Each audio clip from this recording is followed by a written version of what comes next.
Saya akan menjelaskan materi selanjutnya mengenai landasan hukum demokrasi di Indonesia.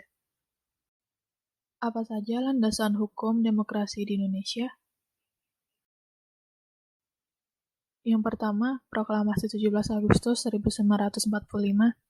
Proklamasi kemerdekaan Indonesia bisa menjadi landasan dari hukum demokrasi Indonesia karena bagi rakyat Indonesia, proklamasi dianggap menjadi norma tertulis pertama yang ada setelah Indonesia berdiri sebagai suatu negara.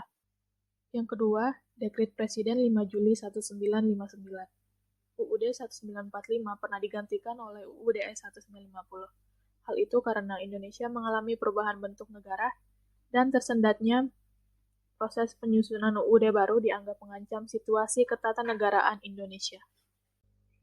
Maka, Presiden mengeluarkan dekret di mana isinya menetapkan bahwa UUDS tidak lagi berlaku dan Indonesia kembali pada UUD 1945 sebagai konstitusi utama negara Indonesia yang membawa dasar-dasar dalam penerapan demokrasi Pancasila.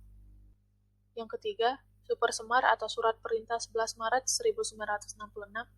Supersemar juga dianggap sebagai babak baru yang semakin memperkokoh kekuatan Pancasila dan Undang-Undang Dasar 1945 sebagai landasan negara dan sebagai landasan dari hukum demokrasi Pancasila.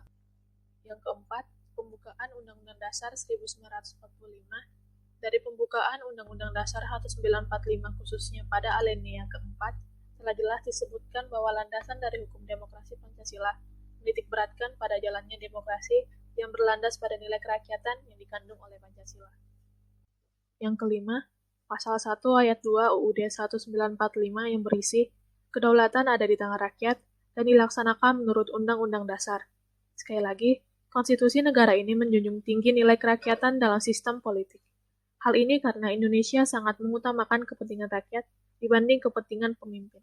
Yang keenam, Pasal 28 UUD 1945 menjelaskan bahwa rakyat atau warga negara mempunyai kebebasan untuk berkumpul, bertukar pikiran, mengeluarkan pendapat baik dengan tulisan, lisan, ataupun bentuk lain.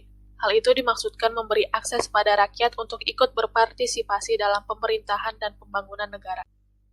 Yang ketujuh, Pasal 28E Undang-Undang Dasar 1945 Ayat 3 yang berisi setiap orang berhak atas kebebasan berserikat, berkumpul, dan mengeluarkan pendapat, tidak seperti pada masa kolonialisme bangsa asing, saat rakyat harus melakukan pertemuan dengan sembunyi-sembunyi, bahkan tidak berani menyuarakan aspirasinya.